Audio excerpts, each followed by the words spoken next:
Well, hello again. So these are my notes for week 2.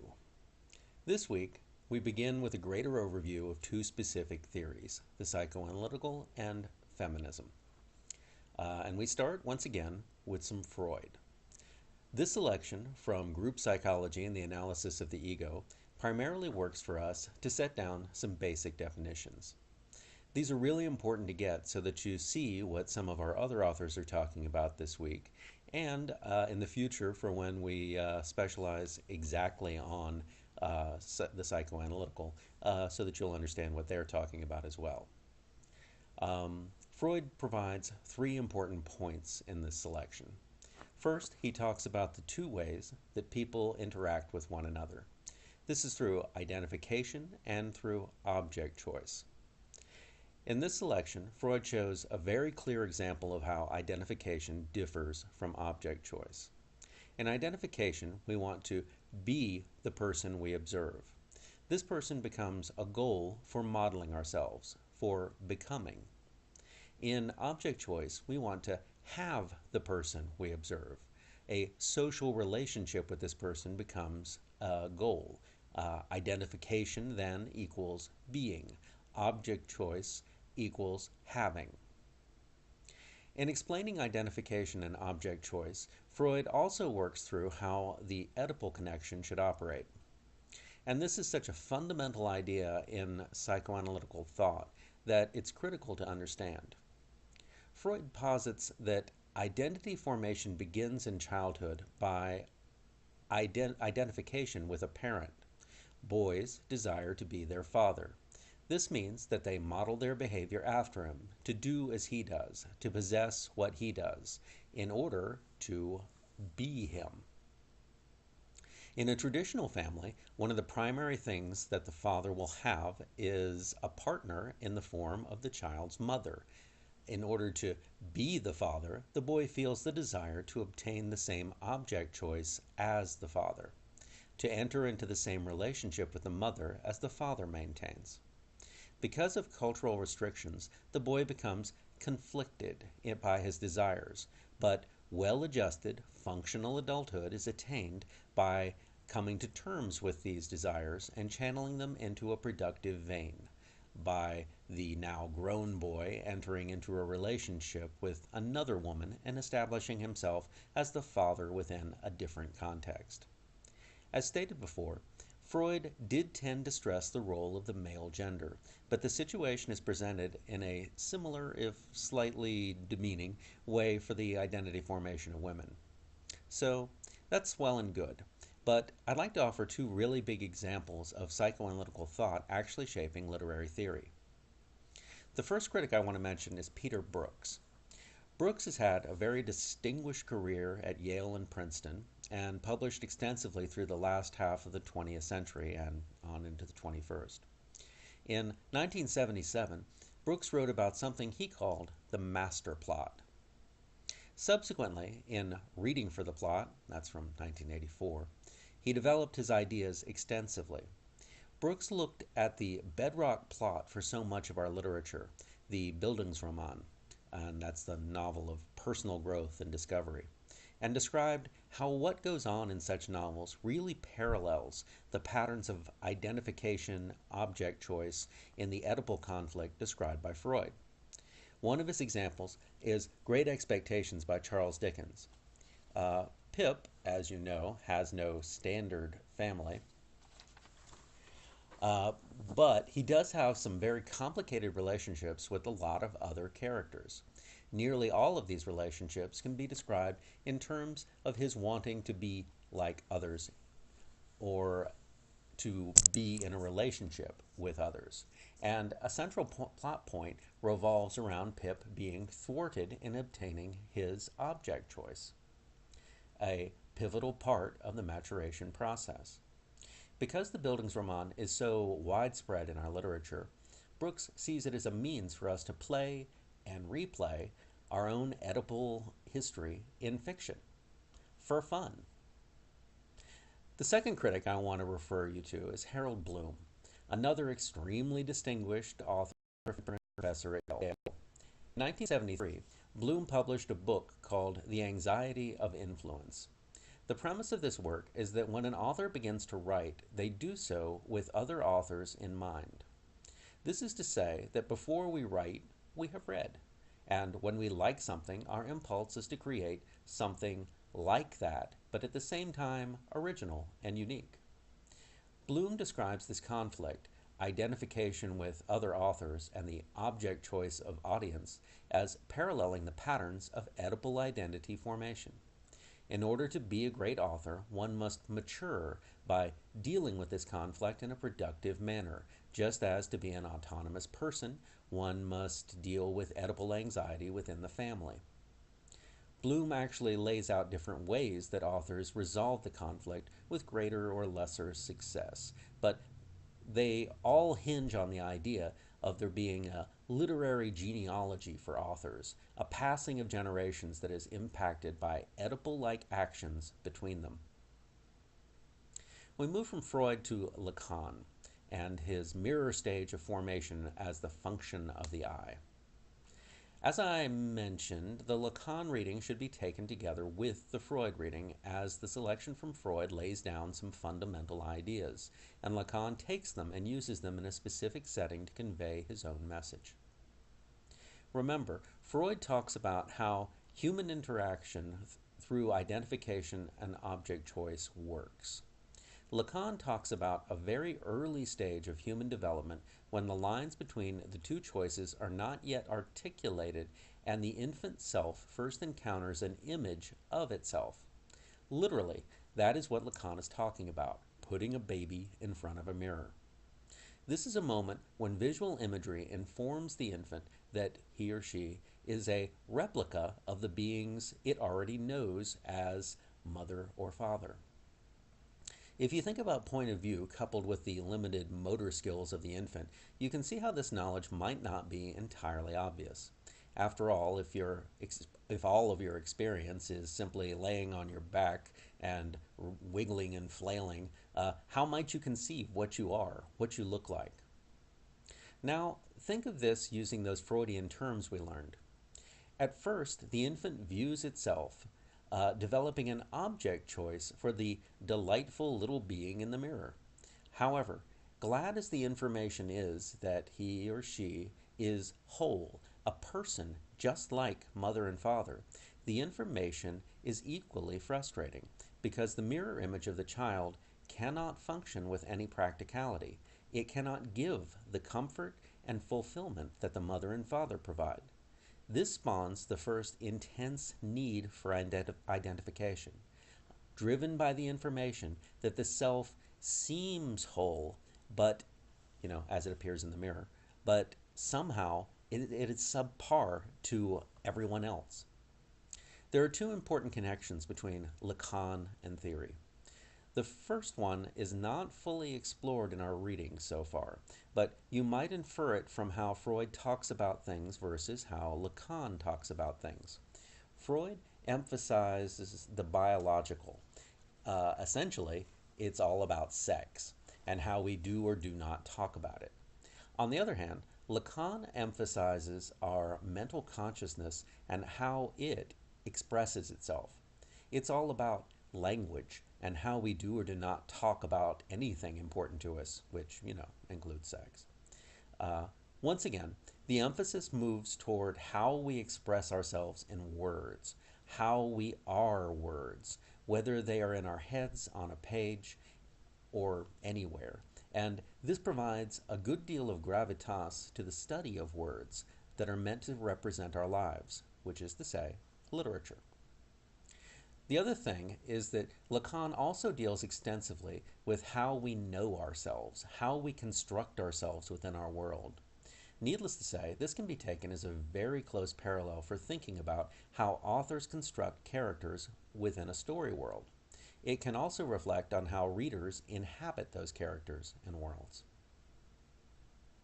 Next, we move to Transitional Objects and Transitional Phenomena by Winnicott. In another of those twists that I think can really only happen in the arts, and I'm thinking of Hamilton here, Winnicott, otherwise largely unknown outside of college courses on child development, has actually seen a resurgence of recognition in the last few years. Winnicott is the central source for psychoanalytical exposition used by Alison Bechdel in her two graphic novels, Fun Home and Are You My Mother, from 2006 and 2012, respectively.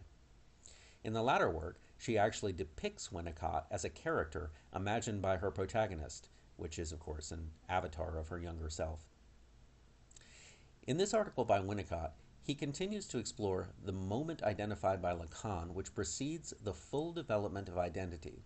Very specifically, Winnicott explores the first interaction between the human infant and its exterior environment, as it learns that there are objects beyond the self and establishes the rules and relationships for what constitutes me versus not me.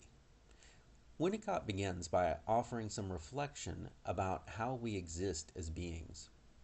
Typically, when we think of what we are, we think in terms of a combination of our physical beings and our conceptual selves. That is, an outer material self and an inner spiritual or mental self. And this is a division seen in philosophy through the ages, as I mentioned in my notes last week. However, Winnicott adds that this conception is incomplete. The inner and outer selves both respond to the world around us, and so we can think of a third category of being and how the human processes those responses, how it experiences. As a quick aside, this movement towards thinking about the boundaries of self is essential to much of modern literary theory. When we think about reading or writing, we can contemplate the possibility of inhabiting characters, but what this really means is a projection of the known self into a fictitious other. How and why this is a positive and pleasurable experience is a matter of much conjecture. So, what Winnicott is concerned with is how infants become attached to particular objects and how these objects continue to be important as the infant grows into a talking, reasoning little person. These objects first come to the notice of the infant when the child is still outside of language use, but they remain a fixation for long afterwards. It can be assumed, especially because of the tendency of the infant to put these objects into its mouth, that they begin as a substitution for feeding. Again, however, the attachment outlives this stage, retaining a symbolic relationship in the mind of the child, one that suggests being satiated and safe. In the pre-edible stage, what Winnicott says happens is that the mother begins by tending to every need of her infant. Over the course of time, the mother tends to become more cavalier in dealing with the child's or in deciding on what the child's needs are. This is a result of initial maturation of the child, and likely it's just wear and tear on the caregiver. The fixation on external objects, the transitional objects by the child, is a result of the infant dealing with the stress of no longer having every whim satisfied. What has happened is that the child has learned that the mother is not an extension of him or herself. And this is a critical lesson in developing a sense of the self as something separate from others. The transitional object, however, is a prop used to recreate the sense of unity between the child and its exterior.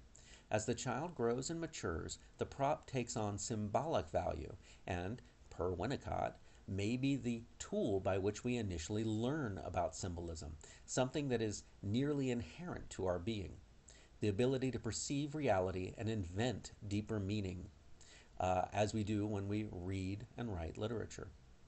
So the big takeaway with this is that we can think in terms of Freud and his Oedipal ideas and his separation of the self into id, ego, and superego. But Winnicott gives us more to think about what makes us into functioning people. He also allows us to consider our place in relation to our material selves and the material world around us, which is, of course, a good tie-in with Marxism. Now we turn to Feminism with Gail Rubin's The Traffic in Women, and this is really a great piece. It's It's great both because it is clearly and interesting written, and because it establishes some really key relationships between feminism and two of our other theoretical angles. Rubin deals with a very real question, which, simply put, is why is feminism necessary? After all, if women are an oppressed class, why can't we simply use the already existing philosophy of Marxism, which has, for over 150 years, studied how structures of power have been institutionalized and the best means for reforming them? Or why can't we depend on learning ourselves through psychoanalytical theory, understanding our relationships as people, and simply put questions of gender behind us? The answer is simply that these systems of exploration are suspect because of their easy and careless disregard of the subject of women as written by predominantly male theorists. Rubin is clear about how little thought Marx gives to the oppression of women, leaving their traditional role in the home as being tacitly understood, not to be mentioned as part of the economic system that he otherwise meticulously parses. Similarly, Freud essentially devises a system of psychoanalysis based on his observation of men, and then retrofits it to apply to women. And that might have worked, except that the goals that Freud establishes as normal for women are adapted from a deeply male biased society. So when he prescribes what is good for women, what Freud actually indicates is what is good for women so far as it is also good for the men around them. Rubin spends much of her time exploring early anthropology, and I want to give a shout out for the 19th century American social scientist Lewis Henry Morgan and his Ancient Societies from 1877, which Rubin mentions. Briefly, the premise of this work is that at certain levels of development, civilizations will display similar notions of kinship, and that you can tell the level of development by the style of kinship. He suggests that the Iroquois in North America have nearly identical kinship structures as the Greeks from Homer's time, so that the mighty 19th century white Americans can look at them and see a society that is perhaps 2,500 years behind them in development. The idea is that all society and culture follows inevitable evolutionary patterns. Pretty crazy. Rubin, however, wants to talk about the basis for this kinship that Morgan and Claude Levi-Strauss go on and on about. For these two anthropologists, the basis of kinship is how women are exchanged between men. This is to say that the basis for all society is understood from the male perspective, with women serving as an object for the ends of improving the position of men. We can actually go bigger than that in thinking about the need for feminism and the existing bias for the male. Rubin wrote this piece in 1975, making it contemporary to our reading from Cixous.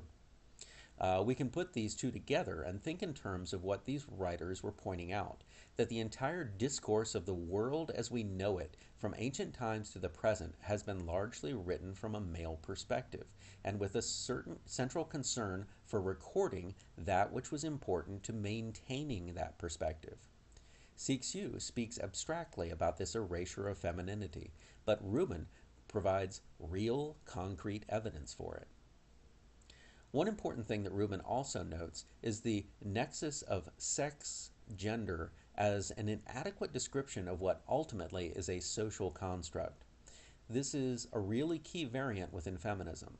The question becomes one of nature versus nurture. How much does biology have to say about what a woman is? Lastly, we move to Adrienne Rich and compulsory heterosexuality and lesbian existence. Rich's article picks up this last theme by Rubin and what it means to be a woman. The idea she critiques is simple. If you are a woman, then part of that is fulfilling a role as the counterpart to man, at the very least in a biological sense, since it is indisputable that reproduction is natural and necessary. And, that's what she's saying people think. Once more, writing from 1975, Rich points out how an otherwise swiftly progressing and developing feminism has become hung up on this question. Her point in doing so is to broaden the sense of who feminism is for, who it represents. This is a reaction to the course of second wave feminism in the US, a movement dominated by women who occupied a relatively privileged position to start with. They were largely white, middle class, and heterosexual. You can think of the stereotypical Mary Richards from the 1970s Mary Tyler Moore Show and her spunky can-do career in a man's world. That is what feminism looked like. If you were a woman of color, or were not secure of means, or you identified differently in your sexuality or biological gender, there was not only no representation in feminism, there was no interest in providing that representation. And that's what Rich writes about here. And she wants to talk about the way that history has institutionalized and legitimized this hierarchy among women, especially in regard to their sexuality, making heterosexuality the mandatory norm in both overt and implicit ways. As I mentioned in talking about Cixous, the mantra of feminism was the personal is political, and Rich wants to be completely clear. Heterosexuality has been used politically to divide and disenfranchise women, and homosexuality must be understood not only in its social and physical senses, but as a political counter-movement that is, if anything, not just a corollary to feminism, but absolutely essential to the feminist agenda. The reason for this is that society is set up so that sexuality is defined, controlled, and marketed for the benefit of men. That makes lesbians the overt target of such a society. However, it does not relieve non-lesbians from having their sexuality equally defined and controlled by others. All women are in the same boat, is what Rich says, and they need to understand that what is done to the homosexual element is done to them all. Regardless of sexual orientation, society still provides a set of scripts that are particularly limiting for women. Little girls learn, often through media, that in order to be a successful person, they will get married and have children. These two actions may have little to do with the inclinations of the little girl when she becomes a woman, but they remain looming imperatives imposed by society. What we see most in Rich's exploration of this subject is how she focuses on the variety of potential experience and how it is roughly, in more than one sense of the word, categorized by society, limiting it. This kind of thought, attacking broader historical and philosophical systems, acts as a good tie between feminism and deconstruction. For our purposes in theory, these readings on feminism introduce the split between sex and gender as a consideration. When we see characters that are shown making choices on these matters, we can begin to think about whether what we are seeing is really a choice, or if it reflects a larger system of power that controls such choices. In this module, you'll be asked to read some Joseph Conrad and think about it in terms of these two theoretical angles, the feminist and the psychoanalytical. So, go at it, have some fun, and we'll talk about it through the discussion board.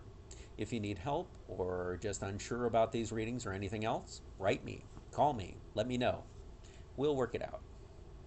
Till next week, adios.